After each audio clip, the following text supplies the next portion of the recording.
The Ink and Paint Club podcast is intended for mature audiences. These guys can't go about like 3 seconds without saying a swear, so, listener discretion is advised. Dexter, it's Dad. Hey, you in there, son? You know, your mother and I are downstairs, and we're going to be watching a very special 25th anniversary edition of the Ink and Paint Club podcast. You might want to watch it because it's all about you, son. Dexter. What you doing in there? Nuclear fission? Anyway, I'll be downstairs munching on your mother's magnificent muffins. Come and join us. You're listening to the Ink and Paint Club podcast, a proud member of the Geekly Grind podcast network. Hello, everyone. Welcome to the Ink and Paint Club podcast. My name is Matt. Before we start, I just want to give a quick shout out to Jeff Bennett for that amazing intro done as Dexter's dad. If you want to get your own voice recording from him, you can get that through Cameo. That's where we were able to get that one. So, definitely look him up if you want to get one done as Dexter's dad or Johnny Bravo or any of the number of characters that he's done over the years. It's great stuff. JD won't be joining us for this episode. He's a bit too sleepy. But, hey, Kyle's back. Hey, I'm here. He is here. And we do have 2 guests joining us tonight because it's kind of a special occasion. We're doing a big retrospective, but let's introduce them. We have Richie. Oh, that's me. I'm Richie. That's me. That's Oh my him. God. And Adam. Aha, these are the top secret plans.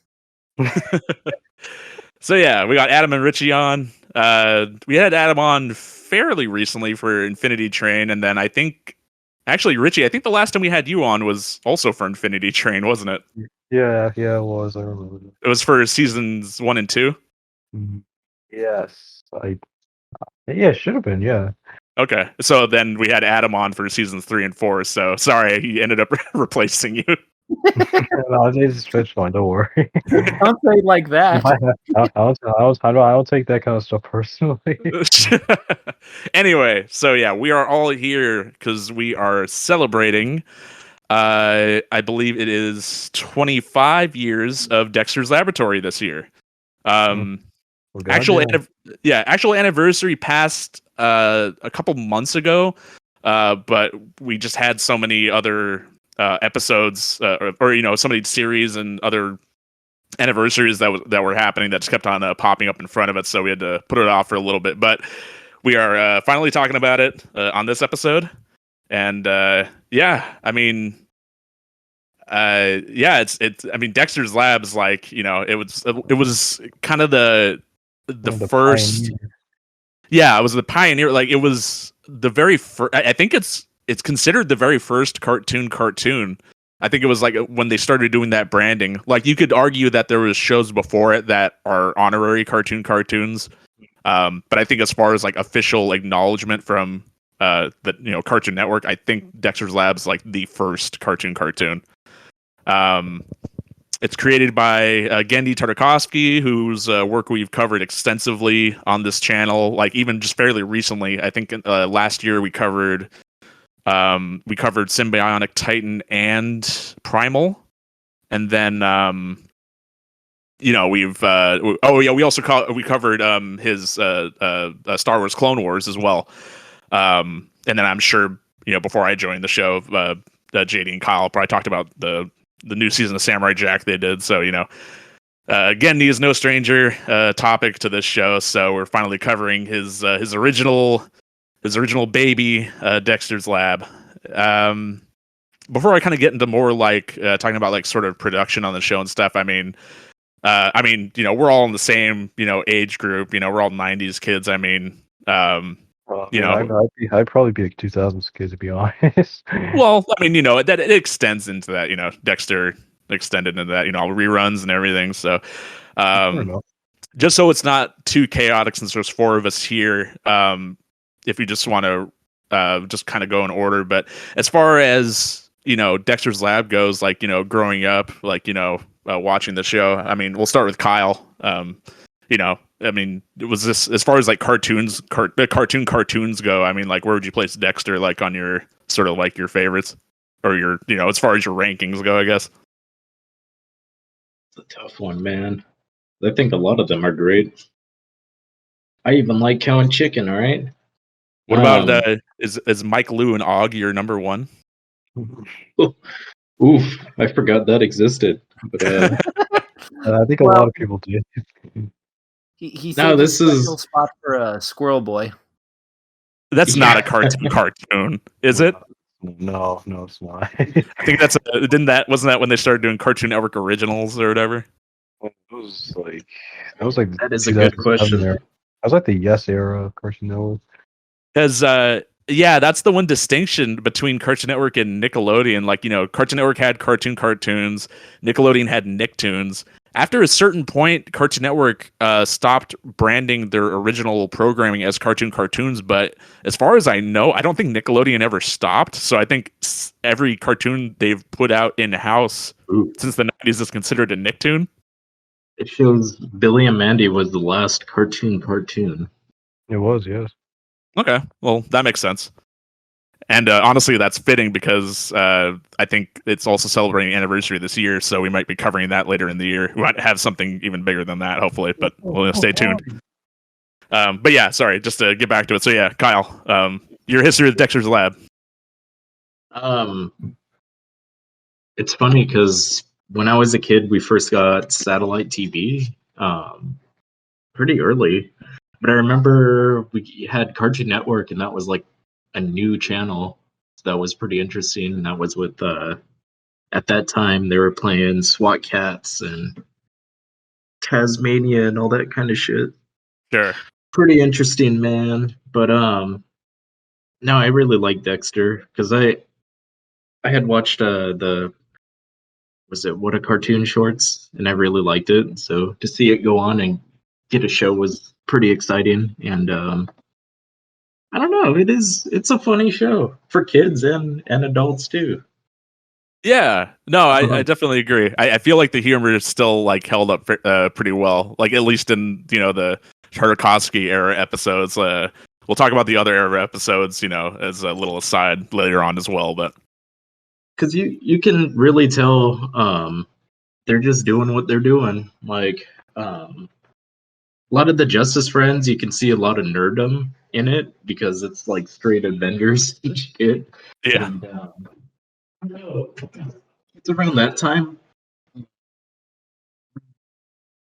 I'd say Spider-Man and Wolverine were probably like the biggest hitters for Marvel. yeah, So to see, they did everybody almost. Like even Scarlet Witch had a thing. But I love the Justice Friend stuff. There's a lot of anime references, which is kind of just out there too. They pretty much just wanted to make a show for themselves, and that's what they did. It's fucking wonderful. yeah, totally. Richie, Okay, so here's the thing. I never really got into Dexter's Lab, or really, I didn't even know about Dexter's Lab until I saw the series finale, the quote unquote series finale, Ego Trip. That was the Oh, movie. okay. Yeah. And I remember being so mesmerized by it. I was like, is there more of this? And at the time, I didn't really have cable, so it was just like whatever was on TV, like WHYY, PBS, whatever. Who cares? But I think, well, what was it? I think it was a few years later on. I think during the City era was when I started catching episodes on TV. But unfortunately for me, there's only a few of the Tarkovsky episodes and a lot of the Savino ones. So you can already tell Right, how I felt about it at the time. But sure. a few years back, actually, I binged the whole series. Uh, actually, a couple of years ago, and it's really, really good. It might be one of my top favorite shows now. Actually, That's good. That's cool. yeah, because yeah, it's 'cause, like it's so funny. I connect with Dexter so much. It's insane. Like, yeah, I didn't know I could connect with cartoon characters so much other than him. But yeah, it's really well written, very funny, very good character dynamics. It's just everything just works really well in that show. Yeah, I really like it a lot. Cool, man. Adam. Sorry. So I was born in December of '95, so it was like 10 months after Dexter's Lab, but from what I remember when I first started watching Cartoon Network, I think they were still in maybe the mid phase of the Powerhouse era, cuz they had Dexter, Powerpuff already, Johnny Bravo. They had most of the first whole slate of cartoons. And then they still had some of the other syndicated stuff, like obviously Scooby Doo, Animaniacs, Tiny Toons. It's mostly how I watched all of that. But Dexter, I don't think Dexter was ever like my absolute favorite when I was younger, but definitely going back all these years later, this show is very good. It's just a really solid show that is always fun to watch. Yeah, no, I definitely agree. Yeah, I mean, yeah, I was born in '91, so I was pretty what aware. Yeah, I was aware of the things I was watching like around the time when Dexter, Powerpuff Girls and stuff came out. Like that, yeah, like you said, that first sort of wave of cartoons and stuff. I do remember, like Kyle said, like watching What a Cartoon and seeing the pilots for both shows like coming up, and of course because they were featured on there so much more frequently than the other shorts, like thinking, oh man, these are great, it'd be awesome to see them as full shows. And then when they finally got the shows later on, just like they became like my absolute favorites. I mean, Powerpuff Girls is always going to be like my number one Cartoon Network show. With maybe Steven slightly behind, but nostalgia speaks strong. So but yeah, man, it's weird because I never really stopped to think about how important Dexter's Lab was, because it kickstarted the careers of a lot of people. You always see like on social media and stuff, or at least like on Twitter, like animation Twitter and stuff. The Marvelous Misadventures of Flapjack is like a big turning point for like like late 2000s. Yeah, because that kickstarted, that was Thurp Van Orman. It kickstarted J.G. Quintel, Alex Hirsch, Patrick McHale. Who am I missing? Wait, wasn't Pendleton on that? He was. Yeah, no, did I say Penn Ward? I don't think you did. No. Yeah, let me run down the list. So yeah, Penn Ward, J.G. Quintel, Patrick McHale. Yeah, no, I mean, and various others. But yeah, I mean, Dexter's Lab, like created by Gendy, but I mean, then you've got Craig McCracken, working on that show too, and who would of course go on to do Powerpuff Girls, but also Foster's Home for Imaginary Friends, Wander Over Yonder, Kid Cosmic. Robert Renzetti worked on the show, and he of course went on to go on to My Life as a Teenage Robot, and he also did a fair number of Mina and the Count shorts for What a Cartoon, which is cartoons. It's weird. I always get the two mixed up because both networks have their own like sort of shorts programs. Oh yeah, cartoons was like the I don't Pepsi remember of being that. on Cartoon at all. Really? It's fun. You also got a Paul Rudish who would go on to co-create Symbionic Titan with Gendy. But he was also probably more well known for being the showrunner for the Mickey Mouse shorts from 2013 till now. Those are fantastic shorts, man. Even now, they just always hit those out of the park. Yeah, they're amazing. And so those are just like kind of all the people that. Sorry. So the one connective tissue that all the people I just mentioned had was and honestly, you could probably talk about this show being a bit more important, just in the regard that they were all coworkers on this show. It was Two Stupid Dogs, which I believe, like I said, it's not. I don't think it's considered a cartoon, but I think it would be considered like an honorary one, just because it had a lot of the same talent working on it that would go on to make like all these other shows that were so important to Cartoon Network. Yeah, Two Stupid Dogs, I'd say, is more like a prototype cartoon, since it was done at Hanna-Barbera, but they did it for TBS. Yeah, that's the other thing too, is that apparently Dexter's Lab didn't actually premiere on Cartoon Network. I believe it was like 2 days before it premiered on Cartoon Network. It was screened on TBS. Interesting. That was what I read. But yeah, I of course don't remember any of that. I'm sure it happened, but yeah, it's just kind of strange. But then yeah, so aside from those people I just mentioned, this also kind of springboarded the careers of like Butch Hartman, who of course went on to do Fairly Odd Parents, Danny Phantom, Tough Puppy, for all for Nick, and then of course Second. Seth MacFarlane.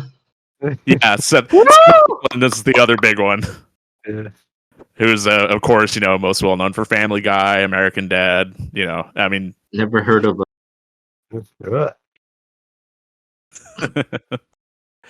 but yeah, just a lot of names, man. It's crazy, and it's weird because like you can kind of go on and see like at least as far as Butch and Seth and Rob go, a lot of like their sort of style, I feel like still has a little bit of Dexter like in the DNA. Like they got, I think it's that that kind of like strong like outline thing that they all kind of do. Or I guess, well, maybe not Seth in that regard, but at least like Butch and Craig and Rob. You definitely see a lot of Butch in Dexter, to be honest. Yeah. Mostly like the I guess the character designs and like the how the mouths move and all that. Yeah. I was about to say, didn't Butch do more for Johnny Bravo than Dexter? Yes. Yeah, he definitely worked on Johnny Bravo, just because I can remember off the top of my head he did an episode of Johnny Bravo that had Adam West on it, and I'm assuming that's what kind of built a relationship to have him on as a main, as like a main side character in Family Guy. That one makes sense a lot. Yeah. But yeah. So as far as the history of Dexter goes, like I had mentioned, there was 4 shorts that originally started the show off, and I don't know if they were made. I don't think the first one was, but at least the other 3 were made specifically for What a Cartoon. I think that very first one might have started as like a festival short or something. But anyway, those 4 shorts would later go on to be integrated into the show proper. They weren't like the very first episodes or anything. They were kind of just intermingled in those first, sort of seasons. There is 52 episodes of Tartakovsky kind of show running the show. The first season is like 12 or 13 episodes, and then the second season is like 36 episodes. Which is kind of, when you kind of think of like how shows are kind of structured nowadays, that might seem a little bit strange, but that's like if you factor in there's like like 12 episode first season, so like 36 episode second season, that's like 3 seasons worth of episodes in one season. So, and apparently HBO Max seems to think this too, because they have the whole show split up like this, and it's all out of order. I have no idea why it is this way. It is just something that I noticed immediately when I started my rewatch through of it on HBO Max, and Adam noticed too, apparently. Yeah, I noticed it too. It's like everything's not everything's like way out of order on that one. I don't get it. Yeah, and I mean, it's Dexter is not a show that has like a strong sort of through line plot or anything, so it's not a total deal breaker or anything. But it is weird just because if you grew up watching the show and you can kind of track the progress of like how the show evolved, like and stuff, like it's just weird to see it kind of hip hopping around, But yeah, so they did 52 episodes that aired between 1996 and 1998, which capped off with I guess what was originally supposed to be a series finale. Gendy directed the movie Ego Trip, which Richie had already mentioned. Which I figured Ego Trip's like its own, it's like a movie, so I feel like we'll talk about it a little bit here, but we might end up talking about that like in a larger episode for its own anniversary, like later. But yeah, when Dexter wrapped up with Ego Trip, Gendy left to begin working on Samurai Jack. So, but I guess Cartoon Network said that they weren't ready to kind of give up on Dexter, so they renewed it for 26 more episodes that aired between 2001 and 2003. So there was a fair bit of a hiatus there, which and a lot of people I don't think they know that, like they realize that a lot of shows around that time on Cartoon Network changed. I don't think they know exactly why it changed, but they could see that, as far as the overall style of some of the shows, like between Dexter and Powerpuff Girls, and I know Johnny Bravo changed as well. Johnny Bravo doesn't factor into this particular equation, but as far as Dexter and Powerpuff Girls go, when their original creators left the show, Gendy on Dexter and Craig McCracken on Powerpuff Girls, Chris Savino, who is, who used to be more well known for being the creator of the Loud House, but is more well known now for, yeah. I don't know that we need to necessarily go into detail on that, but you can find out on Google if you look up his name or anything. But anyway, yeah. So Chris Savino became the new showrunner on these extra 2 seasons for Dexter and for Powerpuff Girls. It was the same amount of episode order for both. Yeah, it's just super strange. Like I guess I don't know why Johnny Bravo switched at the same time, but I guess there must have just been a big like sort of push at Cartoon Network to kind of revitalize their programming. I kind of feel like since Powerpuff Girls and Dexter had like an earlier life in the Cartoon Network cartoons, and then they kind of ended earlier too. I kind of feel at the time they were doing Cartoon Fridays and stuff, and they just needed new programming to put out for every week. So I just feel like they revitalized those old IPs.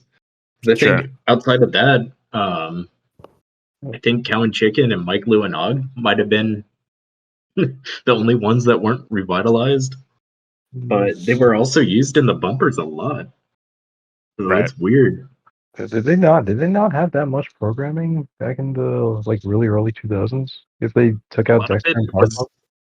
A lot of it was like, old Looney Tunes stuff, Rocky and Bullwinkle, just like super old IPs, wasn't it? I feel like Toonheads and stuff. Well, I don't know. I feel like by early 2000s, I mean, obviously, yeah, back then, Cartoon Network was still, I would say, like, at least throughout the day, like, they were still relying a lot on, like, reruns and stuff. Like, God, I can't remember the amount of times I watched Looney Tunes and Tom and Jerry and stuff. Just, like, it just various compilations of, like, yeah, like you said, Toonheads or, like, the Tex Avery Show or, any of that type of shit. So wasn't that the whole thing around Cartoon Network? It was I think Ted Turner got all the rights for old cartoons and just wanted to have a channel to play them all the time. Yeah, wasn't that what it was? Yeah, just kind of like a hub network for all the old stuff. Yeah, that sounds about right. So if I remember right, the whole thing was during the Powerhouse era. They had a good mix because they were still trying to pick up a lot of the shows.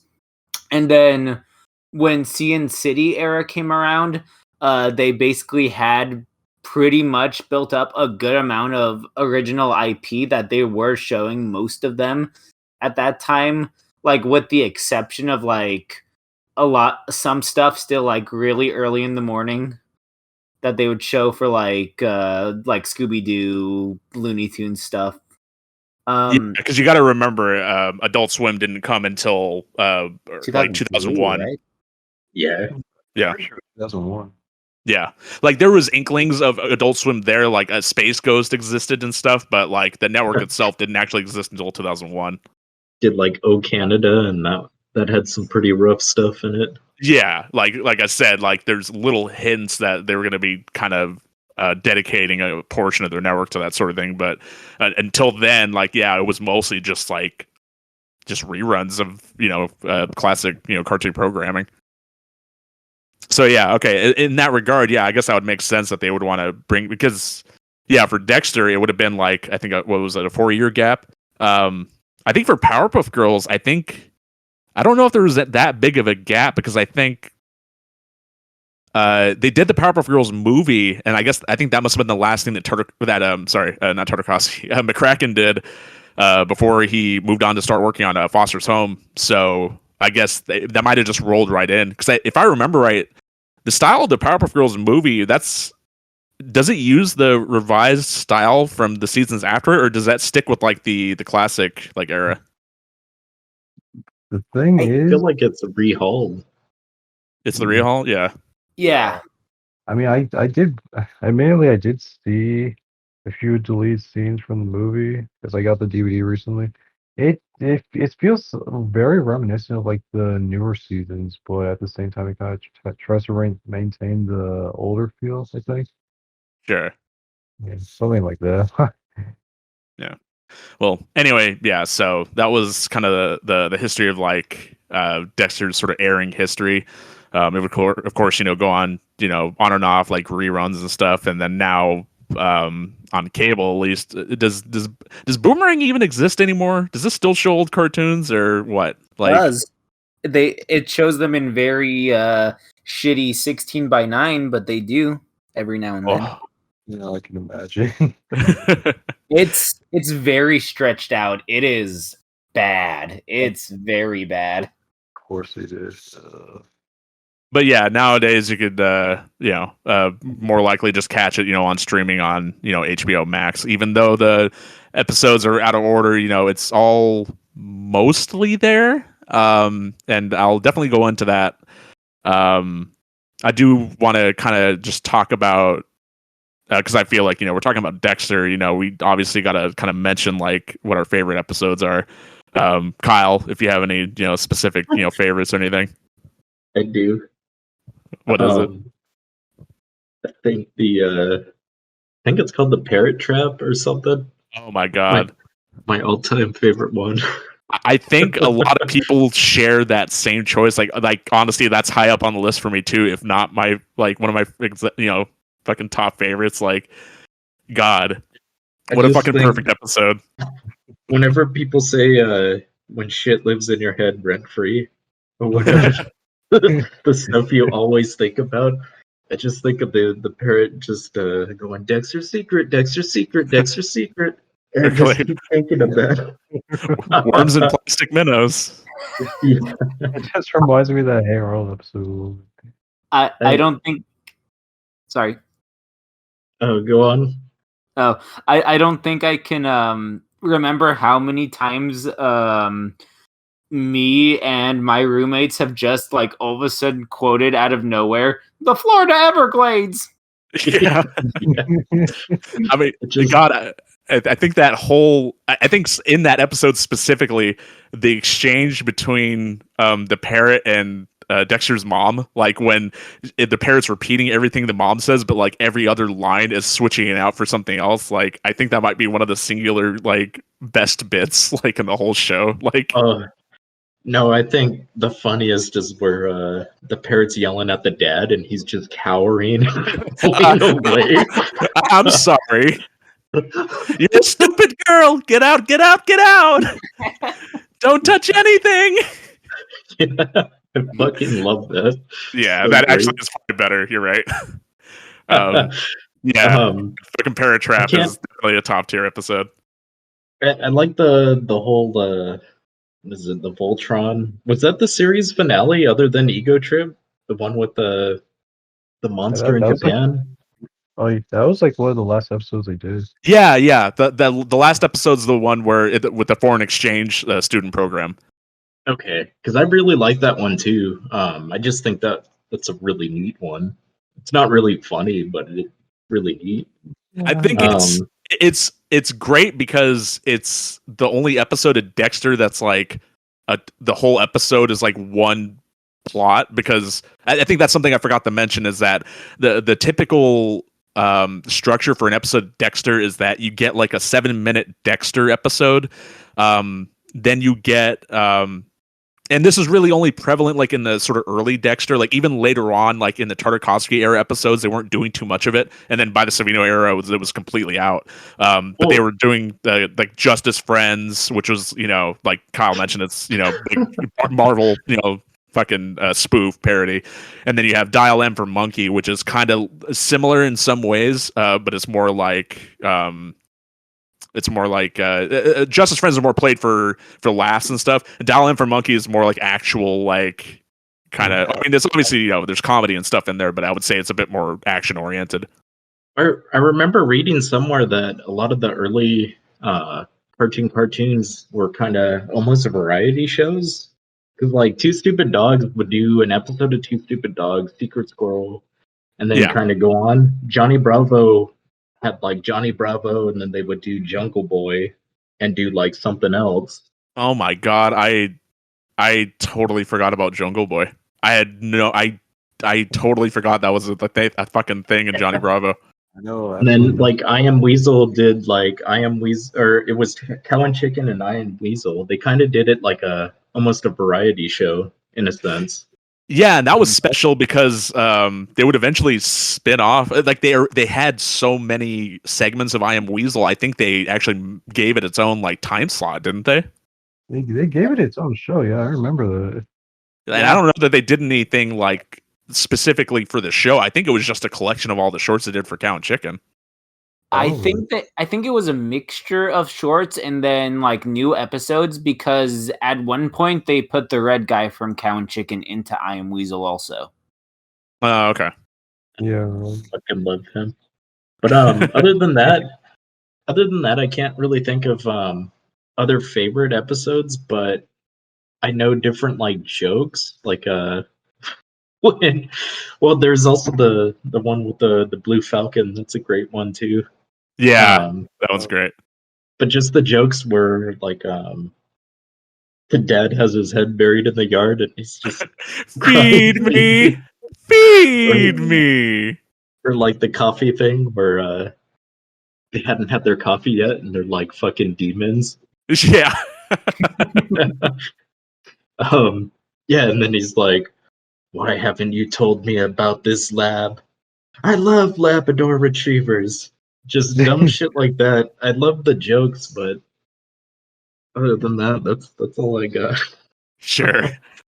Richie. Okay, so there's actually a lot I could list, guys. Well, just any of the first few that kind of come to mind. Okay.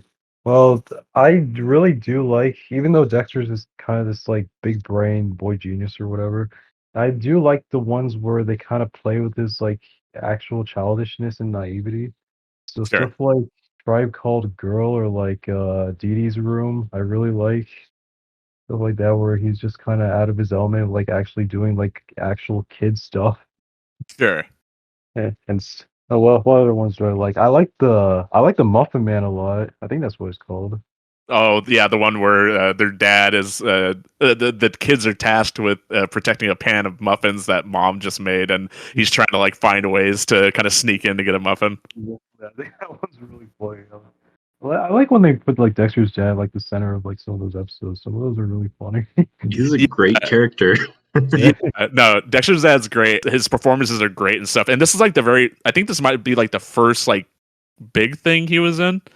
It's funny. I actually forgot to mention when Kyle, when we did that episode on, or no, I guess you weren't there for that. When we talked about Mortal Kombat: The Journey Begins, Jeff Bennett voices Johnny Cage in that. Fucking great. Yeah, no, it's incredible.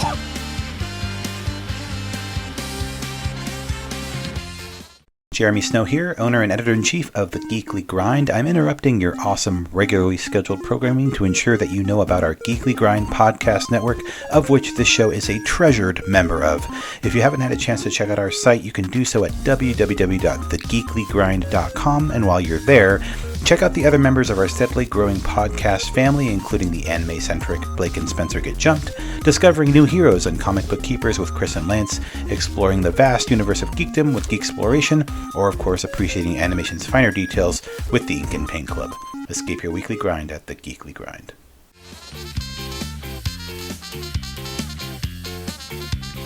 Oh, but yeah, Richie, was there any other episodes? Oh god, there'll be some. The bus one's good. Like the guy at the back of the bus. I really like that one. Oh yeah, what was his name? Shit. Oh, I know what you're talking about though. Yeah, he gets like stuck in the back of the bus, and it's like there's big urban legends about like how he got stuck back there. Like they're saying like Forgot about that one.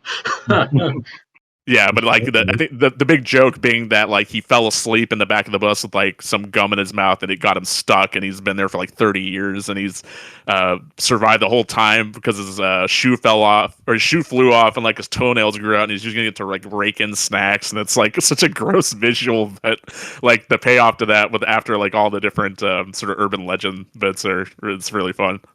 I'm gonna speed through the rest of these. The coffee one, the Comic-Con one, the Bug-Eye Girl one, the other ones, and oh yeah, there's this other one that has like kind of a sad ending to it. Way of the Deity. That's the one where it's like, Dexter wants to learn. Oh yeah, he like destroys his own lab after he kind of learns like how to kind of accept nature and that sort of thing. Yeah, that kind of thing. That was so sad. I was like, he can't do anything else but just like work in his lab, or else he just kind of just loses his mind or whatever.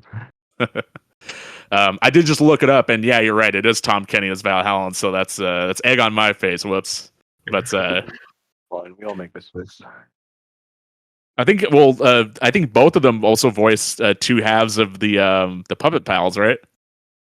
Yeah. Another thing I forgot to bring up too is that the Puppet Pals show up a fair bit in Dexter and also in Powerpuff Girls as well. That's kind of like a shared element between the two. That's another rent-free thing for me. It's like, Puppet Pal Clown, there's a spider in your bed. Bonk. Yeah, I thought a lot about that one as a kid too. But yeah, no, there's definitely some great choices there, Richie. Yeah, that's the tough thing is that there's so many like great episodes of Dexter. Like I would say Tartakovsky era episodes, like there's like I would say like 95% just like great episodes, and it's hard to cover them all for sure. So that's why I'm just kind of talking about usually gut reaction. If you're asked like what your favorite ones, like the first few you mentioned are probably like the ones that you remember the most fondly. So you're probably like what you'd consider your favorites. Yeah, right. But yeah, so Adam. Oh man, you guys went through so many already. Grade. There's the Mom and Dad cartoon from the revival season, which is probably one of the best revival season episodes, where the parents are playing Scrabble and they start getting into a fight about the dad hiding one of the tiles so he can spell a long word. And Dexter and Dee Dee are listening into it, thinking that they're getting a divorce because one of them cheated. It's pretty short, but it's played very well. What else?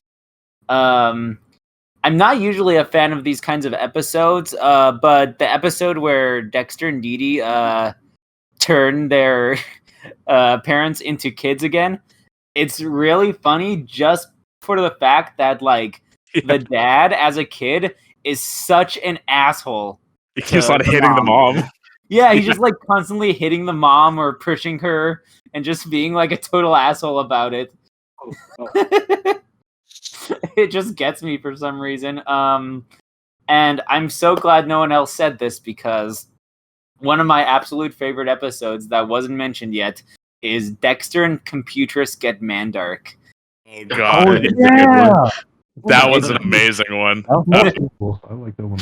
It's the episode that was completely written by a like an 8 or 6-year-old fan, and it is the best episode of the whole series. Because it's like they took the audio of the kid like narrating the whole episode and just animated around it. And it's like the animation looks like it's like a 6-year-old drawing an episode of Dexter. Drawing? Yeah, in like crayon. It's so good. And my favorite part is there are 2 times when you can hear the mom's audio and they like even animate her in. Yeah. Like there's one where she just like laughs at him doing the impressions, and then there's a part where you hear her go, "Now do Mandark's voice." Yeah.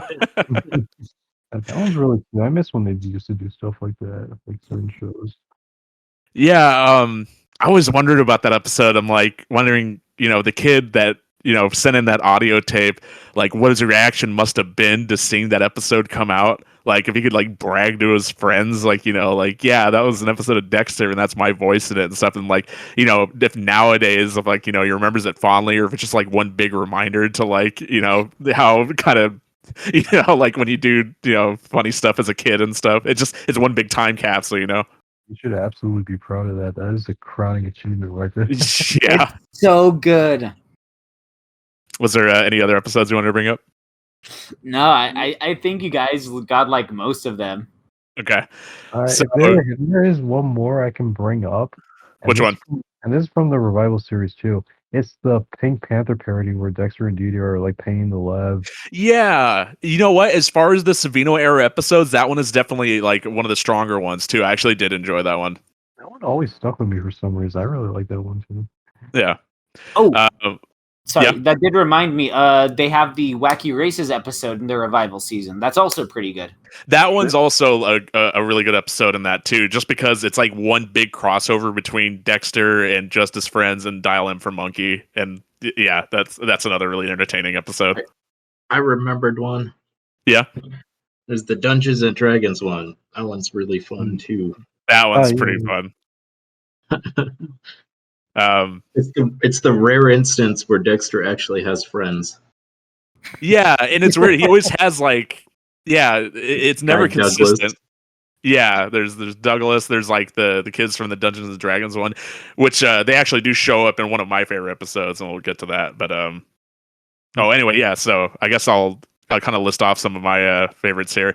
Like I made a note to write down all the notable ones, but I starred the ones that I enjoyed like the most. So kind of surprised nobody brought this one up, but the Big Cheese, which is the episode where that's the one I recently watched too. Yeah, that's omelette du fromage. Like that's Dexter goes to study for a French thing by leaving on a French lesson like overnight, and then it's the record keeps on skipping, so the only thing he can say is omelette du fromage. There's an episode of Dial M for Monkey, which might be like one of my favorite segments, like any Dexter episode. It's Rastlor, because it's the main antagonist of the episode is voiced by Macho Man Randy Savage, and as a kid who loved wrestling and who's one of his favorite wrestlers was Macho Man, to see him pop up in Dexter, like my fucking little brain exploded. Like it was insane. There is Beard to be Feared, which is an episode where Dexter grows a beard to be like Action Hank, and then like teams up with them later, and they tie their beards together and like defeat like a whole group of like facial hair themed villains. They had a cocaine flower. Yeah, this stuff is pure. There's Morning Stretch, which is an episode where Dexter has like a minute to make his bus, and so he wears a helmet that slows down 30 seconds into 30 minutes, and like he's just doing a bunch of stuff like really quickly, but like it's way too quick because like he's trying to get changed, and like there's like the friction burns on his clothing, or like he's trying to like make breakfast like in a microwave, but of course the microwave is going at the same speed it should be, so like it's going at like 1 minute per hour or whatever. There's a Golden Disket, which is the episode with the who is Professor Hawk? We'll tell you. Like it's like Willy Wonka, but for like computer nerds. That one's really funny. I had a CD back in the day that had like that entire episode on it. and that must be a high commendation because I know you're not much for like musical episodes. So No. there's Star Trek Unconventional, which is a it's like I said, it's one of those other episodes where Dexter has some friends and like they're trying to go to a Star Trek convention or the equivalent, and they end up accidentally going to a Barbie equivalent convention, a Darby, and Yeah, that's the one I mentioned, the Comic-Con one or whatever it was called. yeah. If Kyle, if you're talking about like things that live rent free in our head, the bit from that episode about NRFB, never removed from box, Yeah. that shit leaves into my head because whenever I ring up people at work for like Funko Pops that come out or whatever, and like like I'll tell them like NRFB, and like they won't know what the fuck I'm talking about, like you ruined the collector's value. Never remove from box. That one's good. The laughing, which is Dexter gets like bitten by a stray pair of clown teeth and turns into a clown. Yeah, I forgot about that one. Dee Dee has to become a mime to like combat him. There's Rushmore Rumble, which is Dexter and Mandark like both bring Washington and Lincoln from the Mount Rushmore to life, and they make them fight like in a big battle. Classic right there. I always thought that one's great. Yeah. Critical Gas, which is Dexter think he's gonna die after he eats a big burrito, but like at the very end of the episode, he just lets out a big fart.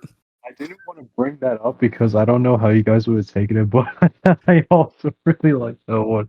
No, It's for burritos after this. It's probably like the best punchline to like any episode. Like the whole episode, he thinks he's just dying and he just fucking farts. Like it's amazing. Did we not mention the first episode with Couscous yet? I have that on my list. Yeah, I was going to mention that. I forgot. Yeah, the Kusa Goop is a character that kind of shows up from time to time too, as Dexter or Dee Dee's imaginary friend. But I just remembered another rent-free thing. It's where the gym teacher yells dodgeball, where it's like completely slow motion. Dodgeball. It's so great. Yeah.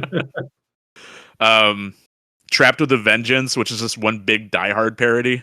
Because there's the janitor that has to always clean up after his his experiments like after hours, and like he locks them in, and like Dexter's like clothing like burns off, and he's like climbing through elevator shafts, and like he gets hit by like a bunch of ketchup packets, and like it's pretty funny.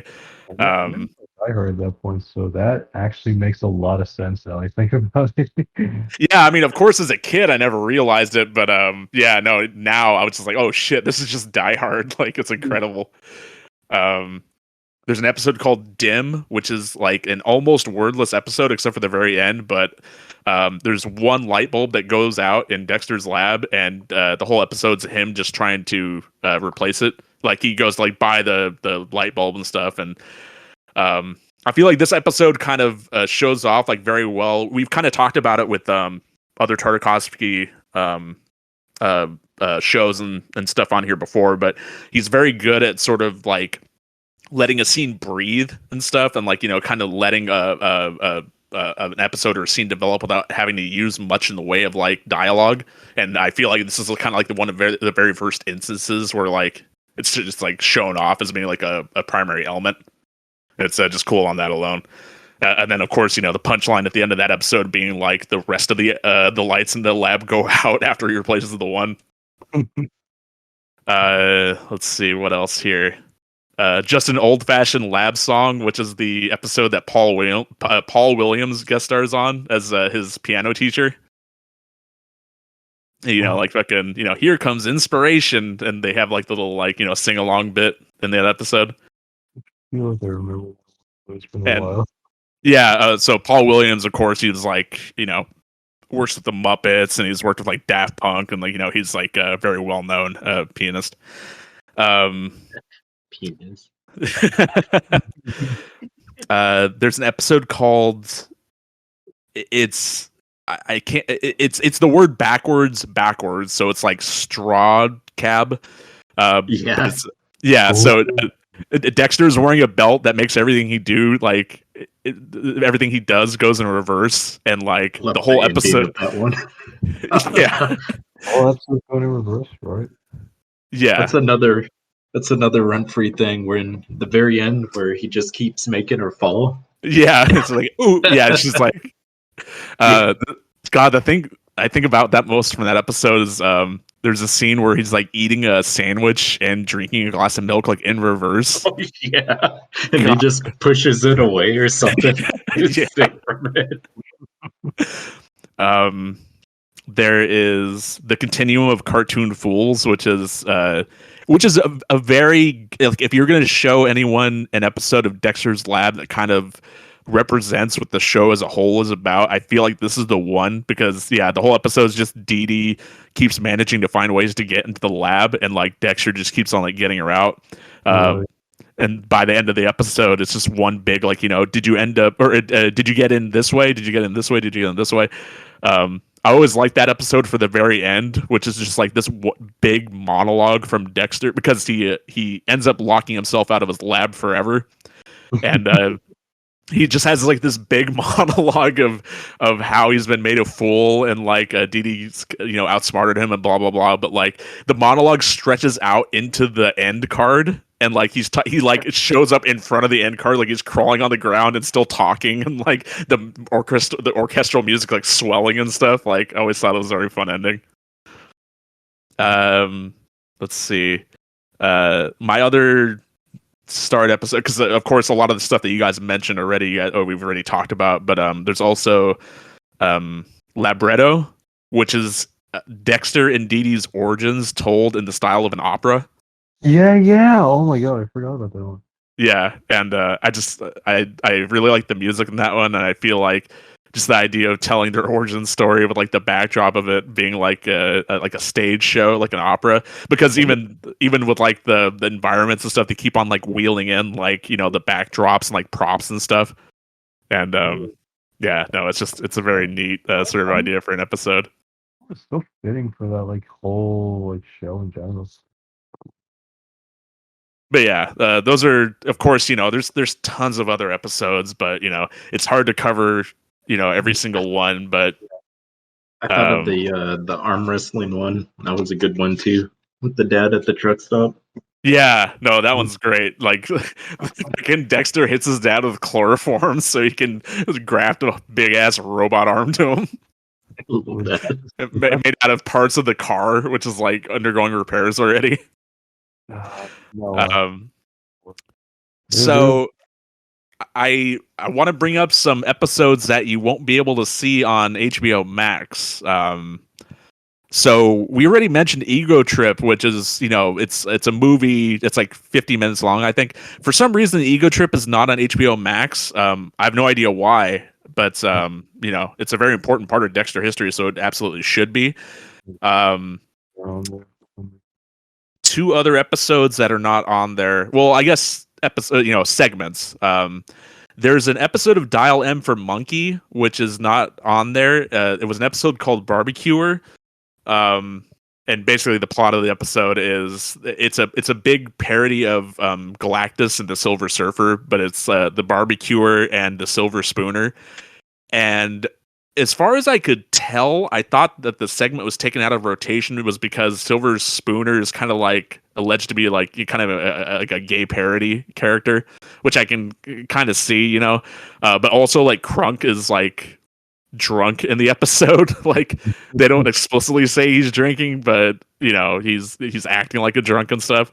One in the YouTube comments was talking about Agent Honeydews holding a hot dog pretty suggestively in that episode too. Oh shit, I didn't even notice that.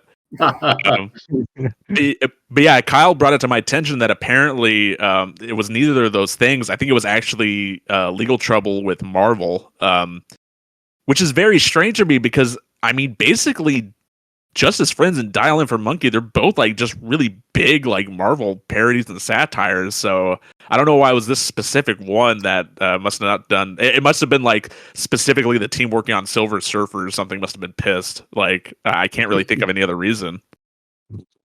Didn't It sounded like from Galactus? Like the character was too close to Galactus, maybe. no, it said the creator of Silver Surfer got fucking pissed at threatened to sue him.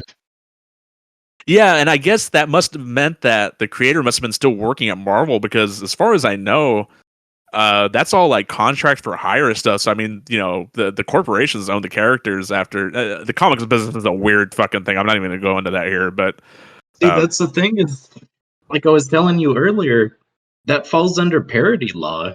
You can't sue over parody. That's just Yeah. straight parody. I So guess I they don't just, understand. I guess they just thought it was a safer option to just not have it in rotation anymore.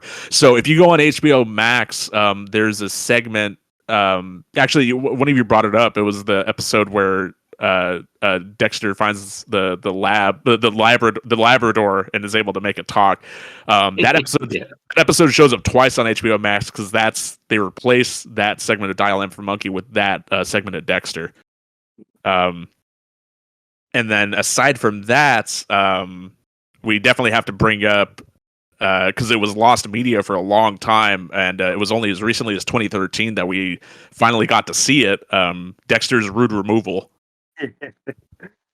which I would still say it's lost media because from what people said, it wasn't censored.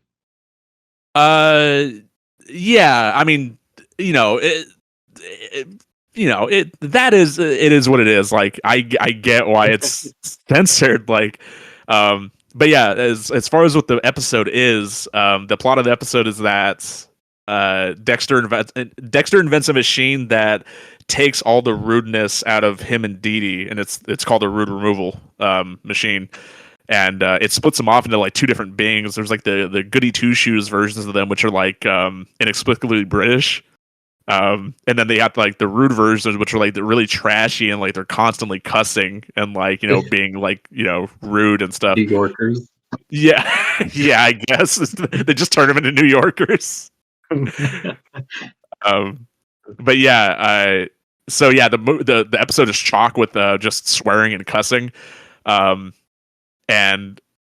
I guess the segment was shown like in like animation talks and stuff that Tartakovsky would like kind of tour with and stuff. I guess the idea was to actually have this episode air with just censoring and stuff, but I guess they just thought like, no, there's no way we can do that, like at least not now. Because yeah, like I said, it wasn't until 2013 that it was the demand for it was so high. Adult Swim like gauged interest like in one of their bumps, and of course like their inboxes, their notifications must have exploded because they finally showed Dexter's Rude Removal. And yeah, like, you know, it's censored and everything, but I mean, we still got to see the episode. Like, it's incredible that something that. Oh, go on. Yeah. No, it's just incredible that, you know, a lot of stuff that ends up as lost media, you'd think like they're either like urban legends or they're just things that we're never going to see. So any new discovery, like in when that sort of thing happens, like it's a major thing. So I remember like being blown away when that aired, because it's just like, oh my God, it's like a whole new segment of Dexter like I've never got to see before. Like, it's crazy. It's just weird because SpongeBob did an episode exactly the same. Censored everything, and it was funny as fuck. Yeah, like one of the best ones. I guess Nickelodeon just was a bit more daring. Although the other thing too is that by the time they did that episode, SpongeBob was already like really huge. Yeah. So I guess I could just get away with it. Really sucks that we're never gonna hear like the uncensored like recordings of those. Like that's actually lost media. Well, you know, I think everyone thought that the episode itself was lost media for a long time. So who knows that the uncensored audio could surface someday? Who knows? Well, I think that was the drawback on it, because I think was it Gendy said, "Oh yeah, well here I'll show it to you guys, but the you know I'm gonna have to show it censored or something." That was the Yeah. I don't think it was Gendy that showed it censored. I think actually Gendy went to cons and showed it uncensored for a while. yeah, but for releasing it to public, I think he said like that was a sacrifice. Well, it's gonna have to be censored, something like that. Right. But, you know, it's out there. It's not on HBO Max, but it's out there. It's not on YouTube. You can find that barbecue, that dial M for Monkey Short on YouTube, at least as of this recording. Rude Removal, you'd have to search a little bit on Google for, but you can still watch it. It might even still be on Adult Swim's website. I can't verify that, but that's always an avenue. The weird thing with Adult Swim is that if I remember right, they actually took it down like maybe a week or a month after they released it. Like they didn't have it up for long at all. So like everything is just like a mirror of that, basically. Oh, okay. So yeah, it's probably still like that then. I mean, it's already uploaded everywhere else. So Yeah. Once it makes it to the internet, it's just it's there. Actually, there is one more segment I'll mention just because it's kind of strange because it's the only Tartakovsky directed episodes that shows up in the Savino era of Dexter. But when the Powerpuff Girls movie came out, before it aired, there is a short of Dexter's Lab that airs before it called Chicken Scratch. Mm-hmm. And my least favorite episode. like in general, or just for the Tartakovsky stuff? I think in general, I just didn't like that one. Is it because it just has Dexter scratching himself like constantly? I don't know. I didn't like it because that was shown in front of the Powerpuff Girls, and yeah. I will admit I was kind of a little uncomfortable watching that whole scene play out.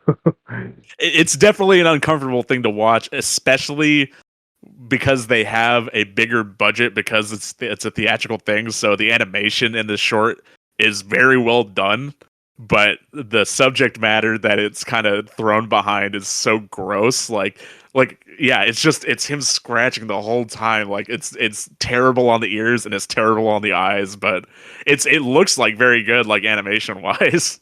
Well, isn't he like in his underwear most of the whole episode? Yeah, he is, because he's got to show off like the fucking chicken pox on his back and on his legs, and like ugh. I don't know, man. But yeah, and I feel like the in joke is pretty weak too. That he turns into a chicken. Like it's just wasn't that great of a short. Yeah, well, I felt that it was at least worth mentioning because it was like the only Dexter thing to show up like on a movie theater screen. They're definitely important in that way. Because we mentioned Ego Trip as being a movie, but I think what we neglected to mention was that it was a TV movie. It wasn't aired in theaters. Not like the Powerpuff Girls movie, which did end up in theaters. But I mean, yeah, like I said, I think we'll save kind of more specific talk about Ego Trip, in case we do an episode on that at a future date for its own anniversary. Yeah, but yeah, I mean, yeah, so anyone that's still listening, I think we all remember Dexter's Lab very fondly. As far as the sort of pantheon of cartoons goes, it's still definitely like one of the most, just as far as cartoons go, I would say, still definitely like one of the cream of the crop, as they would say. Still holds up very well, at least the Tartakovsky era stuff, for the most part. Had to throw Randy Savage. Yeah, like I said, that's like one of my favorite wrestler. It's so good. But yeah, I mean, if you've never watched Dexter's Lab before, it's on HBO Max. You can find other methods of watching it as well, I'm sure. Yeah, if you didn't grow up with it like we did, I mean, I think we can still say like, it's still definitely worth the watch. It's still very funny. Still great like written episodes, great performances from the voice cast, great parodies. It's a great package. Was there It, was there anything else you guys wanted to bring up? I think we covered most of it. Yeah, Adam. Did we quickly end up talking about the one episode where he's trying to find a new Dee Dee, and he hires the hooker? Oh yeah, that one's great. Yeah, just the fucking running around daintily and like she can't like break beakers and like Yeah, she just like slightly tips it. she can't say like oh, what does this button do? What does this button do? And Dexter has to go take a cold shower. Dad's trophy. Oh, that is. Oh no, that was a different episode, wasn't it?